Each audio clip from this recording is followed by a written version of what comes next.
여러분, 오늘 저는 아주 이상한 질문 하나를 드리면서 시작하고 싶습니다. 여러분은 지금 이 순간 정말로 무언가를 이해하고 계신 겁니까? 제 말이 너무 모호하게 들리셨죠? 그러면 이렇게 여쭤볼게요. 여러분은 오늘 하루 동안 얼마나 많은 것을 이해했다고 느끼셨나요? 뉴스를 읽으면서 혹은 유튜브를 보면서 혹은 누군가와 대화를 나누면서 분명히 뭔가를 알게 됐고 뭔가를 이해했다는 느낌이 드셨을 겁니다. 그런데 말입니다. 그 이해라는 것, 우리가 매일 경험한다고 믿는 그 이해, 사실은 우리 대부분이 완전히 잘못된 버전을 경험하고 있는 건 아닐까요? 오늘 저희 파인만의 길에서는 바로 이 이야기를 한번 제대로 파헤쳐 보려고 합니다. 이해한다는 것, 그게 도대체 무슨 뜻이냐는 이야기예요. 학교 성적 이야기가 아닙니다. 시험을 잘 보는 방법 이야기도 아니에요. 훨씬 더 근본적인 이야기입니다. 우리가 평생 이해한다는 말을 쓰면서도 한 번도 제대로 그 안을 들여다본 적이 없는 그 이야기입니다. 그리고 이 이야기를 가장 잘 꿰뚫어 본 사람이 한 명 있습니다. 20세기 최고의 물리학자 가운데 한 사람으로 꼽히는 리처드 파인만. 그는 평생에 걸쳐 이 질문을 붙들고 씨름했습니다. 이해한다는 것이 진짜로 무엇을 의미하는지, 처음 들으면 이게 뭐 그리 대단한 이야기인가 하실 수도 있겠습니다. 그런데 잠깐만요. 오늘 이 이야기를 끝까지 들으시고 나면 여러분이 그동안 이해했다고 느껴온 것들 중 상당 부분이 사실은 이해가 아니라 전혀 다른 무언가였다는 걸 깨달으시게 될 겁니다. 어쩌면 조금 불편하실 수도 있습니다. 하지만 그 불편함이 바로 진짜 이해가 시작되는 자리입니다. 자, 그러면 천천히 들어가 보시겠습니다. 파인만이 어린 시절에 대해 이야기할 때 그는 늘 아버지를 떠올렸습니다. 파인만의 아버지 멜빌 파인만은 정식 과학 교육을 받은 사람이 아니었습니다. 군복을 만드는 회사에서 일했고 학자가 아니었습니다. 그런데도 아버지는 어린 파인만에게 세상을 바라보는 방식을 가르쳤습니다. 아주 독특한 방식으로. 파인만이 기억하는 장면이 하나 있습니다. 아버지는 어린 파인만을 무릎 위에 앉혀놓고 브리테니커 백과사전을 펼쳤습니다. 거기에 공룡 이야기가 나왔습니다. 브라키오사우루스, 아니면 비슷한 종류의 공룡, 몸 길이가 25피트나 되고 머리 너비만 거의 2미터에 달하는 거대한 생명체. 책에는 그렇게 씌어 있었습니다. 그런데 아버지는 거기서 멈췄습니다. 책을 그냥 읽고 넘어가는 대신 아버지는 이렇게 말했습니다. 음, 이걸 한번 이렇게 생각해 보자. 이 녀석이 우리 집 앞마당에 서 있다면 어떨까? 키가 25피트라면 저 창문까지는 닿겠지. 그런데 머리 너비가 너무 크니까 창문 안으로는 못 들어오겠구나. 딱 그 정도 크기겠네. 파인만은 이 순간을 평생 기억했습니다. 아버지가 한 일은 단순했습니다. 책에 씌어 있는 숫자를 현실의 공간으로 번역한 것이었습니다. 25피트라는 숫자를 우리 집 창문이라는 구체적인 현실로 옮긴 것이었습니다. 그 순간 공룡은 더 이상 책 속의 숫자가 아니었습니다. 파인만의 앞마당에 실제로 서 있는 무언가가 됐습니다. 이게 아주 단순해 보이죠? 그렇습니다. 단순합니다. 그런데 이 단순한 행동 안에 아주 깊은 무언가가 숨어 있습니다. 여러분, 잠깐 이렇게 해보세요. 지금 여러분 손에 스마트폰이 있으실 텐데요. 그 스마트폰 안에는 반도체 칩이 들어 있습니다. 수십억 개의 트랜지스터가 들어있다고 합니다. 수십억 개. 어떻습니까? 감이 오시나요? 아마 잘 안 오실 겁니다. 수십억 개라는 숫자는 그냥 숫자일 뿐이니까요. 그런데 이렇게 바꿔 생각해 보면 어떨까요? 지금 서울 시내를 가득 채운 모든 건물 안에 있는 모든 방의 숫자를 다 합친 것보다도 많다고 한다면 그 모든 방 하나하나에 각각 전구가 켜졌다 꺼졌다 하는 속도로 수십억 번이 일어나고 있다면 갑자기 다른 느낌이 드시죠? 이게 바로 파인만의 아버지가 가르쳐 준 것이었습니다. 이해한다는 것은 숫자를 외우는 게 아니라 그 숫자를 자신이 실제로 느낄 수 있는 공간으로 번역하는 것이라고. 그런데 말입니다. 이게 이해의 전부일까요? 아버지의 가르침은 훌륭했지만 파인만은 나중에 훨씬 더 근본적인 이야기를 하게 됩니다. 단순히 숫자를 번역하는 것과 진짜로 이해하는 것 사이에는 아직 우리가 보지 못한 엄청난 간격이 있었습니다. 자, 여기서 한층 더 깊이 들어가 보겠습니다. 파인만이 자라면서 이웃에 사촌이 살고 있었습니다. 파인만보다 3살 위인 이 사촌은 고등학교에 다니면서 대수학 수업에서 엄청 힘들어하고 있었습니다. 수학 과외 교사까지 불렀을 정도였습니다. 그 시절 어린 파인만은 구석에 앉아서 과외 수업을 지켜볼 수 있었습니다. 그 자리에서 파인만은 뭔가 이상한 걸 목격했습니다. 과외 교사가 사촌에게 이런 문제를 내주었습니다. 2x 더하기 7은 15. x는 무엇인가? 사촌은 계속 막혔습니다. 파인만은 옆에서 듣다가 결국 참지 못하고 이렇게 말했습니다. 그거 8이잖아요. 아무리 봐도 8이에요. 그러자 사촌이 이렇게 대답했습니다. 맞아, 8이 맞는데. 그런데 그렇게 풀면 안 된대. 대수학적인 방법으로 풀어야 한대. 파인만은 그 말을 듣고 멍해졌습니다. 왜냐고요? 파인만에게 이 문제의 핵심은 X를 찾는 것이었습니다. 8인지 확인하는 방법이 무엇이든 상관없었습니다. 8이라는 답이 맞으면 그걸로 충분했습니다. 그런데 사촌은 답은 알면서도 X를 구하는 방법이 학교에서 정한 방식과 달랐기 때문에 틀렸다고 배우고 있었던 겁니다. 파인만은 나중에 이 이야기를 하면서 그게 바로 사촌이 대수학을 영원히 이해하지 못하게 된 이유라고 했습니다. 학교에서는 X를 구하는 특정한 순서의 규칙을 가르쳤습니다. 양쪽에서 7을 빼고 개수로 나누고 이런 절차들을요, 이 절차를 따라가면 답이 나옵니다. 이해를 못해도 답이 나옵니다. 문제는 이해 없이 절차를 따라가는 것과 진짜로 이해하는 것을 완전히 구별할 수 없다는 겁니다. 적어도 시험 결과만 봤을 때는요. 여기서 잠깐 멈추겠습니다. 이걸 한번 가만히 음미해 보세요. 절차를 외워서 답을 내는 것. 그리고 진짜로 무슨 일이 일어나는지 이해해서 답을 내는 것. 이 둘이 겉으로 보기에 완전히 똑같습니다. 결과물만 봐서는 구별이 안 됩니다. 그런데 여러분, 한 가지 결정적인 차이가 있습니다. 문제가 조금이라도 달라지면 두 사람의 결과는 완전히 달라진다는 겁니다. 절차를 외운 사람은 문제가 달라지면 막힙니다. 배운 절차가 더 이상 작동하지 않으니까요. 그런데 진짜로 이해한 사람은 문제가 달라져도 다시 생각할 수 있습니다. 왜냐하면 자신이 찾고 있는 게 무엇인지, 왜 이 방법이 작동하는지를 알기 때문입니다. 어떤 방법이든 그 목적만 달성하면 됩니다. 이게 파인만이 말한 이해의 두 번째 층입니다.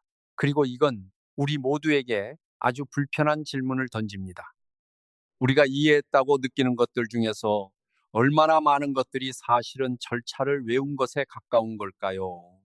잠깐 퇴근길 지하철을 떠올려 보세요. 아니면 버스 아니어도 좋습니다. 옆 사람이 스마트폰을 들고 뉴스를 읽고 있습니다. 인공지능이 어쩌고, 다 컴퓨터가 어쩌고, 기후변화가 어쩌고, 읽고 나면 뭔가 알게 된 것 같습니다. 아, 그렇구나. 이해했어. 그런데 누군가 그 내용에 대해 딱 한 가지 각도를 비틀어서 질문을 던지면 순간 머릿속이 하얘집니다. 왜냐고요? 우리가 그 기사에서 얻은 건 이해가 아니라 이해했다는 느낌이었을 가능성이 높기 때문입니다. 그 두 가지는 전혀 다른 것인데 느낌만으로는 구별이 안 됩니다. 파인만이 늘 강조했던 게 바로 이겁니다. 설명할 수 없다면 이해한 게 아니다. 처음 들었을 때 이게 조금 가혹하게 들리실 수 있습니다. 설명을 못한다고 이해를 못한 거야? 그런 건 아니지 않나? 하고요.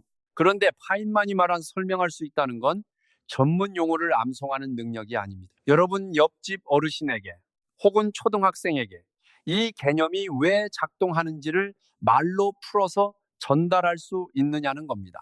전문 언어를 벗겨내고 나서도 내용물이 남아 있는지, 그게 파인만이 구별한 이해와 지식의 차이였습니다. 이걸 다르게 표현하면 이렇습니다. 지도를 가지고 있는 것과 실제 땅 위에 서 있는 것. 지도는 땅을 나타냅니다. 정보가 들어 있습니다. 그런데 지도를 가지고 있다고 해서 그 땅을 안다고 할 수 있을까요? 땅의 흙냄새를, 경사면의 미끄러움을, 실제로 걸었을 때의 거리감을 지도는 알려주지 않습니다. 이름을 외우는 것은 지도를 갖는 것입니다. 이해하는 것은 그 땅 위에 직접 서 보는 것입니다. 파인만은 평생 이 차이에 집착했습니다. 새 이름을 알고 있다고 해서 새를 안다고 할 수 없다. 새가 왜 그 노래를 부르는지, 어떻게 날 수 있는지, 깃털이 어떤 구조로 이루어져 있는지, 이름은 그냥 표지판입니다. 표지판과 목적지를 혼동하지 말라고 파인만은 늘 이야기했습니다. 자, 그런데 여기서 아주 흥미로운 질문 하나가 떠오르미치노.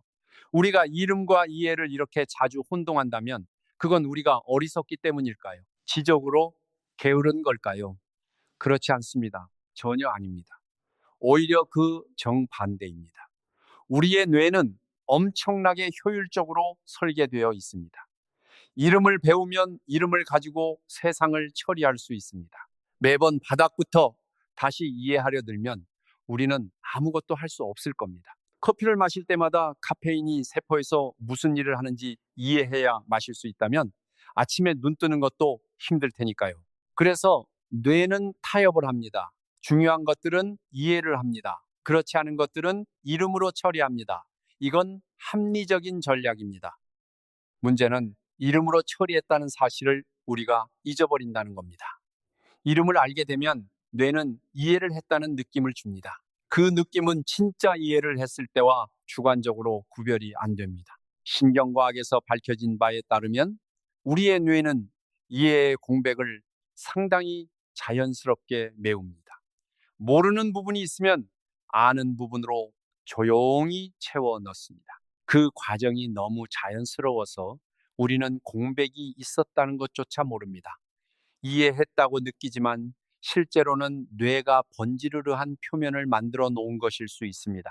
이걸 파인만은 아주 직접적인 방식으로 검증했습니다. 학생들에게 어떤 개념을 가르치고 나서 그냥 그걸 다시 설명해 봐라 라고 했습니다. 교과서 언어가 아닌 자기 말로요. 그러면 대부분의 학생들이 막힙니다. 왜냐하면 그들은 교과서의 문장을 이해한 게 아니라 교과서의 문장을 기억한 것이었기 때문입니다. 자, 그런데 여기서 또 한층 더 내려가 보겠습니다. 파인만이 한 가지 이야기를 자주 했습니다. 제가 알기로 그는 이런 취지의 말을 여러 번 했습니다. 꽃이 있습니다. 어떤 예술가 친구가 꽃을 들고 이렇게 말합니다. 파인만, 봐. 이 꽃이 얼마나 아름다운지 봐. 나는 예술가이기 때문에 이 아름다움을 느낄 수 있어. 그런데 넌 과학자잖아. 과학자들은 꽃을 다 분해해버리니까 꽃이 지루해지지 않아? 파인만은 이 말에 동의하지 않았습니다. 왜냐고요? 파인만이 보기에 예술가 친구가 보는 꽃의 아름다움을 파인만도 볼 수 있었습니다. 그 아름다움은 과학을 아는 사람에게도 차단되지 않습니다. 그런데 파인만에게는 거기에 더해서 친구가 볼 수 없는 또 다른 아름다움들이 겹쳐 보였습니다. 꽃 안에서 일어나는 놀라운 화학 반응들, 광합성이라는 기적 같은 과정, 꽃의 색깔이 왜 저런 색인지, 그건 벌과 나비를 불러들이기 위한 진화의 결과라는 것. 그 곤충들이 색을 볼 수 있다는 사실 자체가 얼마나 경이로운 일인가. 파인만은 이렇게 생각했습니다. 과학은 꽃의 아름다움을 빼앗지 않는다. 오히려 더하는 것이다. 겹겹이 층을 더하는 것이다. 이게 표면만 들으면 그냥 멋진 말처럼 들립니다. 과학도 아름답다. 이런 이야기처럼요. 그런데 여기에 훨씬 더 깊은 무언가가 있습니다. 예술가 친구가 꽃을 보는 방식은 꽃에 대한 지식 없이도 아름다움을 느끼는 방식입니다. 이건 직접적인 경험입니다. 그런데 파인만이 보는 방식은 꽃에 대해 깊이 이해한 사람이 꽃을 보는 방식입니다. 이 두 가지는 같은 꽃을 보는 것이지만 전혀 다른 경험입니다. 그리고 파인만이 주목한 건 이겁니다. 이해가 깊어질수록 경이로움이 줄어드는 게 아니라 오히려 커진다는 것. 더 많이 이해할수록 더 많이 놀랄 수 있게 된다는 것. 이건 좀 역설적으로 들립니다. 보통 우리는 이해를 하면 신비감이 사라진다고 생각하니까요. 그런데 파인만의 경험은 정반대였습니다. 왜 그럴까요? 이 질문을 좀 더 천천히 생각해 볼게요. 우리가 무언가를 이름으로만 알 때, 그건 불투명한 상자를 가지고 있는 것과 비슷합니다. 상자가 거기 있다는 건 압니다. 그 상자가 뭔가를 담고 있다는 것도 압니다.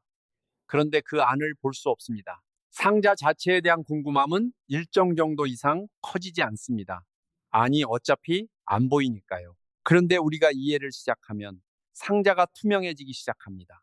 안을 볼 수 있게 됩니다. 그러면 어떤 일이 생기냐면 안에 또 다른 상자들이 가득 들어 있다는 게 보입니다. 이해가 깊어진다는 건 열 수 있는 상자의 수가 늘어나는 게 아니라 상자 안에 또 얼마나 많은 상자가 있는지가 보이기 시작한다는 겁니다. 그러니까 파인만에게 꽃은 이해를 깊이 할수록 더 신비로워졌습니다. 꽃 색깔의 비밀을 알면 그 색깔을 감지하는 곤충의 눈이 어떻게 작동하는지가 궁금해집니다. 그게 궁금해지면 색이라는 게 도대체 뭔지가 궁금해집니다. 색은 빛의 파장인가요? 아니면 뇌가 만들어내는 경험인가요? 그러면 경험이란 무엇인지가 궁금해집니다. 이렇게 이해는 끝이 없는 문을 열어줍니다. 이게 지도와 땅의 비유로 돌아오면 이런 이야기입니다. 지도를 가지고 있을 때 지도는 평면입니다. 깊이가 없습니다. 그런데 땅 위에 직접 서면 그 땅은 무한하게 깊습니다. 파면 팔수록 더 깊고 더 복잡하고 더 경이롭습니다. 파인만이 이해에 집착했던 건 바로 이것 때문이었습니다. 이해는 더 많은 지식을 얻기 위해서가 아니라 더 깊이 경이로워지기 위한 도구였습니다. 설명할 수 없다면 이해한 게 아니다라는 말이 얼핏 냉정하게 들리지만 사실 그 안에는 이런 메시지가 담겨 있었습니다. 진짜 이해를 하면 세상이 훨씬 더 아름답고 놀랍게 보인다. 그런데 여기서 이런 생각이 드실 수도 있습니다. 이해가 그렇게 경이로운 것이라면 왜 파인만은 또 다른 한편으로 그렇게 제도에 반항했을까? 상도 싫어하고 계급도 싫어하고 형식적인 것들을 그렇게 극단적으로 거부했을까? 이게 모순처럼 보이지 않나요? 자, 여기서 이 이야기는 아주 흥미로운 방향으로 뒤집힙니다. 그리고 여기서 한 가지 더 생각해 볼 게 있습니다. 파인만이 말한 이해의 기쁨, 발견의 기쁨, 이게 왜 이렇게 강력한 동기가 되었을까요? 파인만은 어린 시절부터 이 기쁨을 알았습니다. 아버지가 공룡의 크기를 창문 높이로 번역해 준 그 순간부터요. 그 순간에 파인만이 경험한 것은 뭐였을까요? 정보의 습득이 아니었습니다. 연결이었습니다. 책 속의 세계와 자신이 살고 있는 세계가 연결되는 경험이었습니다. 그 연결이 일어나는 순간 뭔가가 스르륵 자리를 잡는 느낌. 이건 아주 독특한 감각입니다. 사실 우리 모두 이 경험을 해본 적이 있습니다. 어떤 개념을 한참 이해하려다가 어느 순간 딱 맞아 떨어지는 느낌이 드는 그 순간 퍼즐 조각 하나가 제자리를 찾아 들어가는 것처럼 툭 하고 맞아 들어가는 그 감각, 뭔가 팡 하고 환해지는 느낌. 파인만은 그 느낌을 이름을 배웠을 때 오는 충족감과 철저하게 구별했습니다. 이름을 배우면 어떤 만족감이 옵니다. 아, 알았다. 그런데 그 만족감은 빨리 식습니다. 그 이름을 조금 다른 각도로 건드리면 금방 무너집니다. 그런데 진짜 이해에서 오는 기쁨은 조금 다릅니다. 시간이 지나도 남아 있습니다. 다른 상황에서도 써먹을 수 있습니다. 예상치 못한 방식으로 다른 것들과 연결됩니다. 신경과학적으로 보면 이 두 가지는 실제로 뇌에서 다른 과정입니다. 이름과 정보를 저장하는 것과 관계와 구조를 이해하는 것은 뇌가 처리하는 방식이 다릅니다. 그리고 구조를 이해했을 때 만족감이 단순히 정보를 저장했을 때보다 훨씬 더 지속적이고 풍부하다는 걸 연구들이 보여주고 있습니다. 물론 이 분야의 연구는 아직 완성된 그림이 없습니다. 그래도 적어도 파인만이 경험한 것은 이해가 특별한 종류의 만족감을 만들어낸다는 것이었습니다. 그래서 파인만은 이해를 추구하는 것 자체가 보상이라고 했습니다. 외부상이 필요 없었습니다. 그 기쁨 자체가 충분했으니까요. 그런데 흥미로운 건 파인만이 그 이해를 추구하는 과정에서 두려움도 없었다는 겁니다. 모른다는 걸 인정하는 것에 두려움이 없었습니다. 틀렸다고 밝혀지는 것에 두려움이 없었습니다.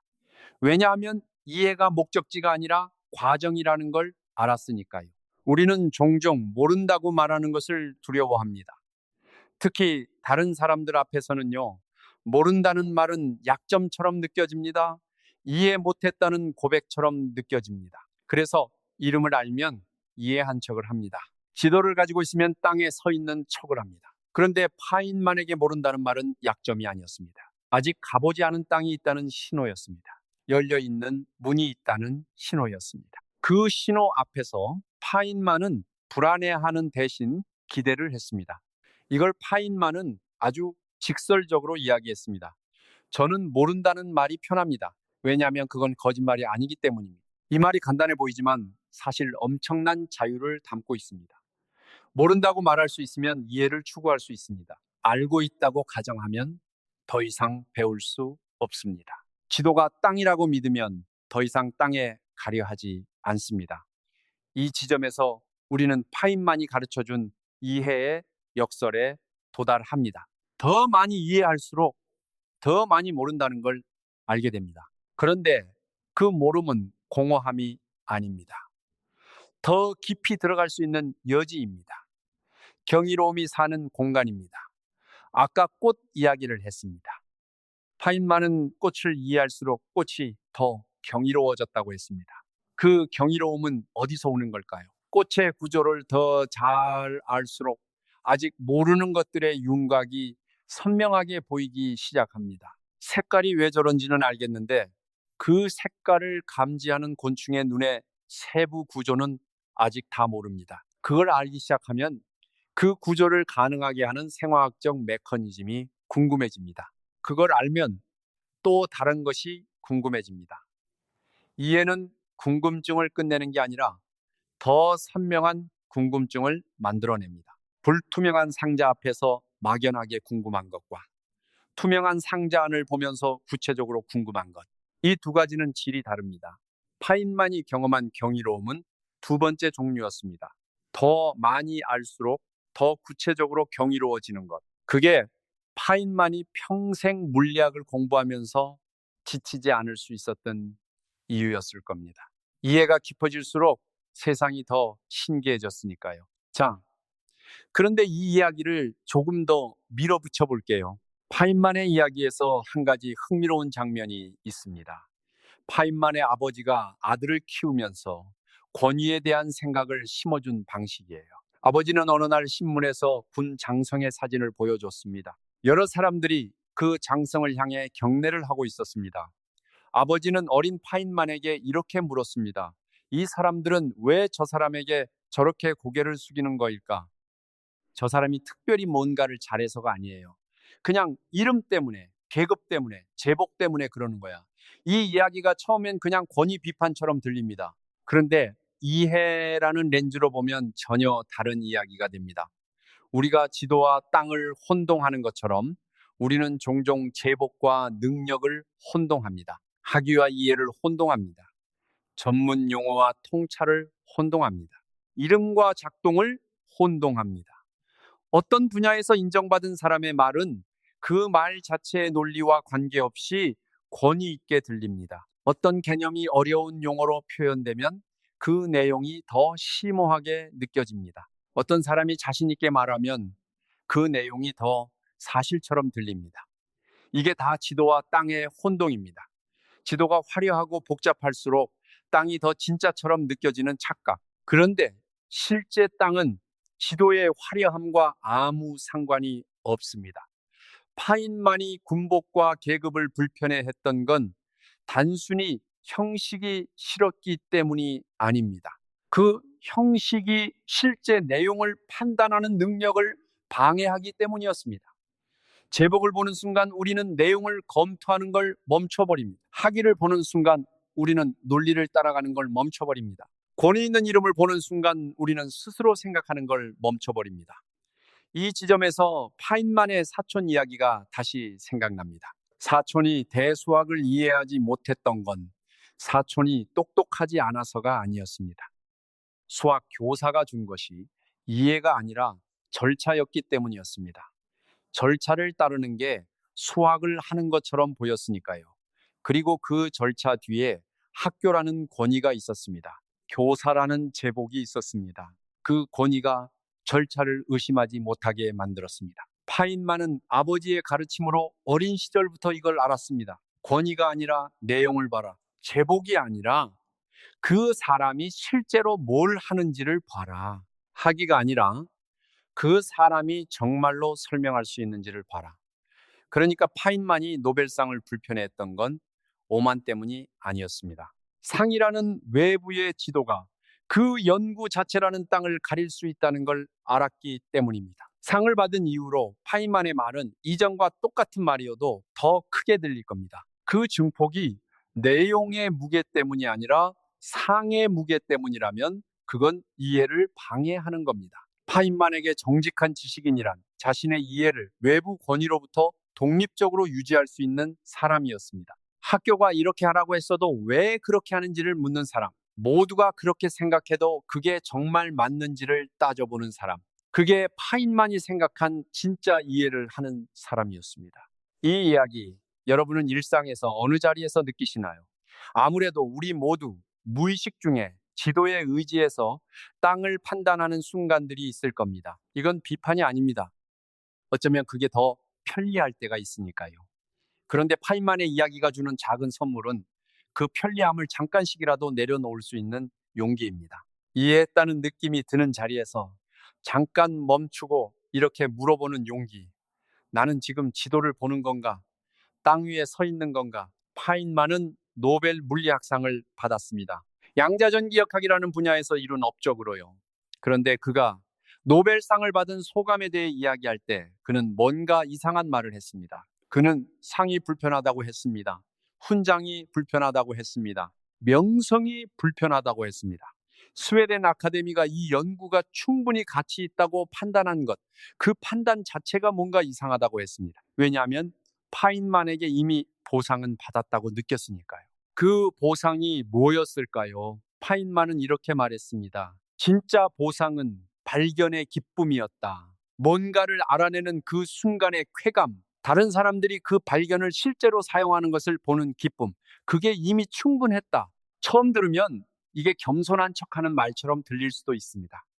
그런데 파인만의 맥락에서 보면 이건 겸손이 아닙니다. 아주 일관된 논리입니다. 파인만에게 이해는 외부의 판단과 무관한 것이었습니다. 내가 뭔가를 진짜로 이해했는지 아닌지는 스웨덴 아카데미가 판단하는 게 아닙니다. 다른 물리학자들이 박수를 치느냐 아니냐로 결정되는 게 아닙니다. 내가 아이에게 설명할 수 있는지 없는지, 내가 예상치 못한 방식으로 문제가 바뀌어도 여전히 풀 수 있는지 없는지, 그게 기준입니다. 이건 철저하게 자기 내면의 기준입니다. 그러니까 외부의 권위가, 외부의 상이, 외부의 계급이 파인만에게 불편했던 건 단순히 권위를 싫어하는 반항아적 기질 때문이 아니었습니다. 그건 이해에 대한 깊은 신념에서 나온 것이었습니다. 이해의 기준은 외부에 있지 않다. 이해의 증거는 내가 자연을 얼마나 잘 다룰 수 있느냐에 있다. 이 지점이 바로 오늘 이야기의 관점이 뒤집히는 순간입니다. 이건 세상을 바라보는 시점이 아주 중요하게 달라지는 자리입니다. 우리는 보통 이렇게 생각합니다. 이해는 인정받기 위한 도구다. 더 많이 알면 더 많이 인정받는다. 더 어려운 용어를 쓸 수 있으면 더 전문가처럼 보인다. 학위가 있으면 이해를 공인받는다. 그런데 파인만의 이해는 그 반대 방향으로 흐릅니다. 이해할수록 용어는 단순해집니다. 이해할수록 복잡한 언어가 필요 없어집니다. 이해할수록 아이에게도 설명할 수 있게 됩니다. 이해가 깊어지면 깊어질수록 언어는 간결해지고 핵심은 뚜렷해집니다. 그래서 진짜 이해한 사람을 알아보는 방법 중 하나는 그 사람이 얼마나 간단하게 설명하는가를 보는 것입니다. 지도와 땅의 비유로 다시 돌아가 볼까요? 지도를 가진 사람은 지도에 씌어 있는 이름들, 기호들, 법례들을 설명합니다. 그건 지도가 제공하는 언어입니다. 그런데 땅 위에 서 있는 사람은 땅 위에 있으면 지도가 필요 없습니다. 그 사람은 그냥 가리키면 됩니다. 저기 산이 있습니다. 저 강을 건너면 됩니다. 언어가 단순해집니다. 더 정확해집니다. 파인만이 복잡한 물리 개념을 설명할 때 이상할 정도로 간단한 언어를 썼던 이유가 이것이었습니다. 복잡한 언어가 필요 없었으니까요. 그가 이미 그 땅 위에 서 있었으니까요. 자, 이제 이걸 여러분 자신의 이야기로 가져와 보겠습니다. 여러분이 일상에서 접하는 수많은 정보들, 뉴스, 유튜브, 책, 대화, 그 중에서 진짜 이해한 것과 이해했다는 느낌만 가진 것을 구별하는 방법이 있습니다. 한 가지 실험을 해보세요. 지금 여러분이 안다고 생각하는 개념 하나를 골라보세요. 아무거나요. 인플레이션이든 인공지능이든 진화론이든 민주주의든 그리고 스스로에게 물어보세요. 이걸 지금 당장 5살짜리 아이에게 설명하라면 어떻게 설명할 수 있을까? 설명이 막히는 자리가 나타나면 그건 지도와 땅의 경계입니다. 그 경계에서 여러분이 진짜 이해하고 있는 것과 이름만 알고 있는 것이 갈립니다. 이게 무서운 이야기인가요? 어쩌면 처음엔 그렇게 느껴지실 수도 있겠습니다. 내가 이해한다고 생각했던 게 사실은 이름이었다니 뭔가 허전하고 불안한 느낌이 들 수도 있습니다. 그런데 파인만은 여기서 전혀 다른 방향을 봤습니다. 이해와 이름 사이의 간격을 발견하는 것. 그게 바로 진짜 배움이 시작되는 자리다. 모른다는 걸 아는 것. 그게 아는 것보다 훨씬 더 정직하고 훨씬 더 풍부한 출발점이다. 파인만의 표현을 빌리자면 제가 모른다고 말하는 것과 당신이 모른다고 말하는 것 사이에 큰 차이가 있습니다. 많은 사람들에게 모른다는 말은 부끄러움입니다. 그런데 파인만에게 모른다는 말은 흥미로운 가능성의 문이 아직 열려 있다는 신호였습니다. 저도 다 알지는 못합니다. 솔직히 이해한다는 것의 경계가 어디인지 어쩌면 우리는 영원히 완전히 정의하지 못할 수도 있습니다. 그런데 그게 중요한 게 아닙니다. 중요한 건 이 질문 자체가 우리를 다른 방향으로 데려간다는 것입니다. 아까 처음에 드렸던 질문으로 다시 돌아가 볼게요. 여러분은 지금 이 순간 정말로 무언가를 이해하고 계신 겁니까? 이제 이 질문이 처음과는 조금 다르게 들리실 거라고 생각합니다. 이해는 어느 순간 도달하는 목적지가 아닙니다. 더 정확하게 말하면 이해는 땅 위에 서서 계속 걸어가는 과정입니다. 지도를 손에 쥐고 걷는 것과 실제 땅 위에서 발을 내딛는 것은 완전히 다릅니다. 땅 위에 서면 발바닥에 느껴지는 감촉이 있습니다. 예상하지 못했던 돌멩이가 있고 생각보다 가파른 경사가 있고 지도에는 없는 샛길이 있습니다. 그리고 그 모든 것이 경험이 됩니다. 파인만이 꽃 한 송이를 보면서 느꼈던 경이로움은 꽃에 대해 모든 걸 알아서가 아니었습니다. 꽃에 대해 이해를 깊이 했기 때문에 알면 알수록 더 많이 모른다는 사실이 선명해졌고 그 모름 앞에서 경이로움이 더 깊어졌기 때문입니다. 발견의 기쁨, 파인만이 노벨상보다 소중하다고 했던 그 보상, 그건 대단한 연구를 해야만 느낄 수 있는 게 아닙니다. 이름이 아니라 작동을 이해하는 순간, 그 순간에 누구나 느낄 수 있는 것입니다. 퇴근길 지하철에서 창밖을 보다가 저 창문 너머로 흘러가는 도시의 불빛을 보면서 저 불빛들 하나하나 뒤에 어떤 삶이 있는지가 궁금해지는 순간, 그 궁금함 자체가 이미 이해의 시작입니다. 파인만이 말한 그 기쁨은 아주 평범한 자리에 있습니다. 이름이 아니라 작동을 보려고 할 때, 절차가 아니라 이유를 물을 때, 지도를 내려놓고 땅을 느끼려 할 때, 그 모든 순간에요. 결론부터 말씀드리자면 오늘 파인만의 이야기가 우리에게 전해주는 건 이겁니다. 이해한다는 느낌과 진짜 이해는 다릅니다. 이름을 아는 것과 작동을 아는 것은 다릅니다. 지도와 땅은 다릅니다. 그 차이는 불안함을 만들지 않습니다. 오히려 그 차이를 발견하는 순간 훨씬 더 많은 문이 열립니다. 파인만이 꽃을 보며 느꼈던 것처럼 이해가 깊어질수록 세상은 더 넓어집니다. 더 많이 알수록 더 많이 모른다는 걸 알게 되고 더 많이 모를수록 더 많이 경이로워집니다. 그리고 그 경이로움 앞에서 어쩌면 우리는 스웨덴 아카데미의 판단을 기다릴 필요가 없을지도 모릅니다. 발견하는 그 순간 자체가 이미 충분한 보상이니까요.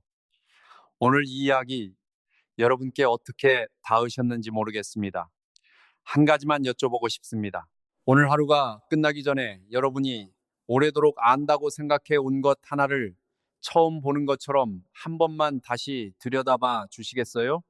이름이 아니라 작동을, 표지판이 아니라 그 너머를, 파인만의 아버지가 그랬던 것처럼 책 속의 숫자를 눈앞의 현실로 번역하는 그 작은 한 걸음이 사실은 가장 깊은 이해의 시작이니까요. 오늘도 파인만의 길을 함께 걸어주셔서 감사합니다. 다음 영상에서 또 다른 질문 하나를 들고 찾아뵙겠습니다. 그때까지 궁금함을 잃지 마세요.